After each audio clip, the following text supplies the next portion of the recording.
Greetings! I'm the Game Overthinker, and I don't want to alarm you, but I think I might be psychic.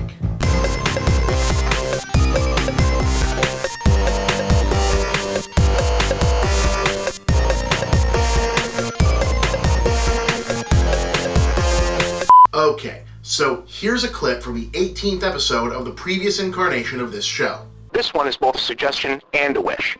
Nintendo? You want to spend a very small amount of money in order to make a shitload of money? Here's how.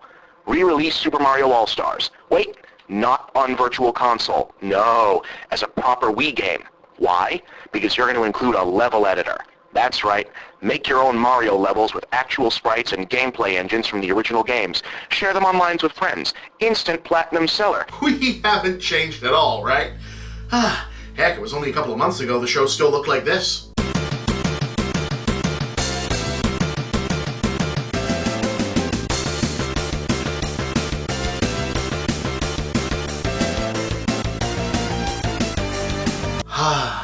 Good times.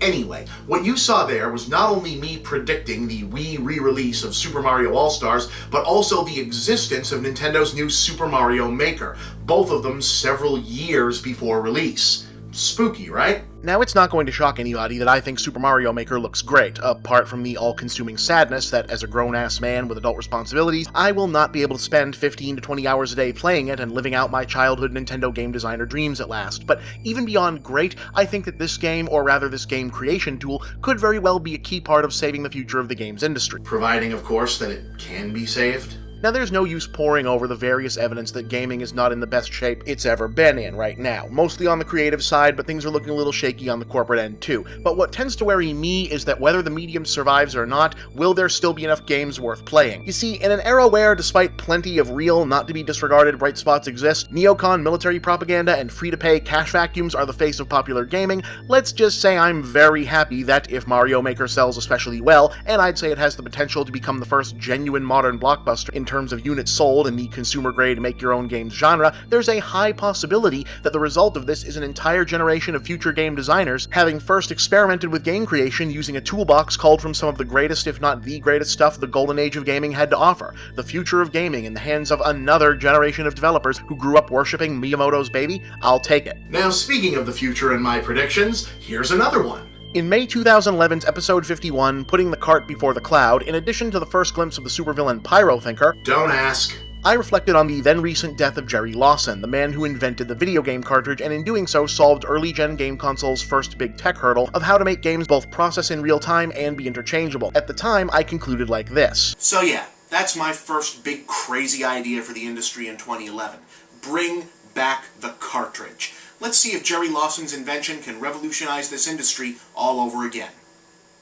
What does that have to do with anything? I'm glad you asked. Even as the Wii U has finally found its new killer app and seems poised to produce at least one more, everyone knows that it didn't do what it was supposed to sales-wise, and Nintendo is already working on what many believe will be a replacement and/or upgrade console, currently codenamed the NX. Now, that's not its final name, no one actually knows what it is, what it's going to do, and Nintendo has already said they aren't planning to even talk about it in detail until 2016. Despite that, I'm making an episode about it anyway.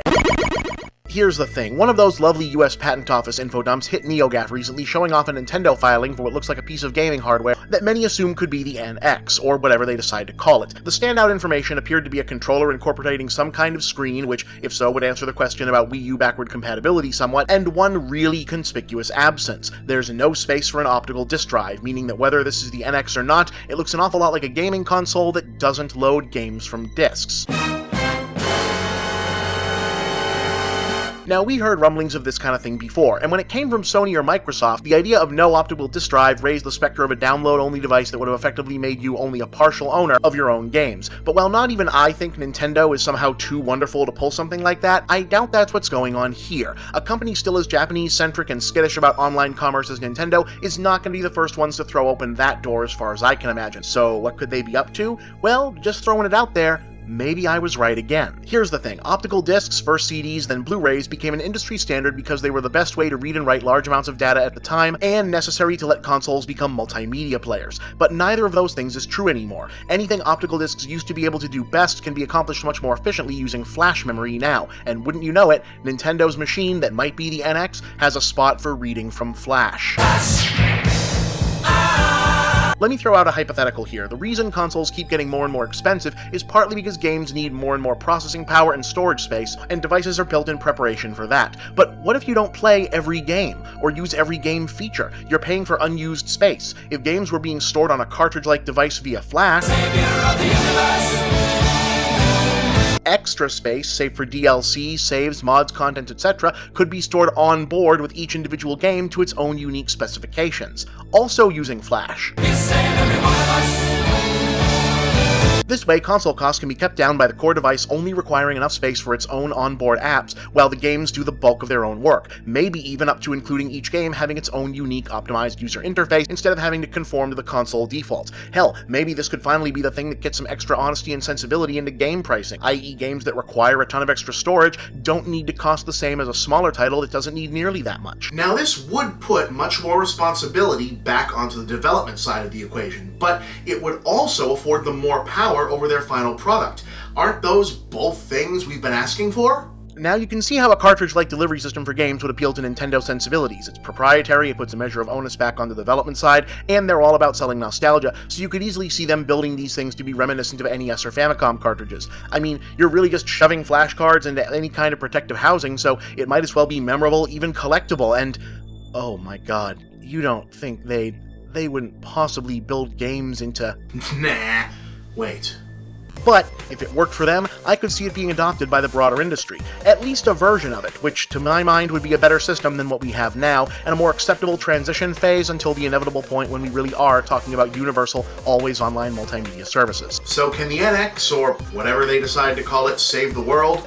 No, that's obvious hyperbole. But maybe for a while it could help make ours a little better. It's for every one of us.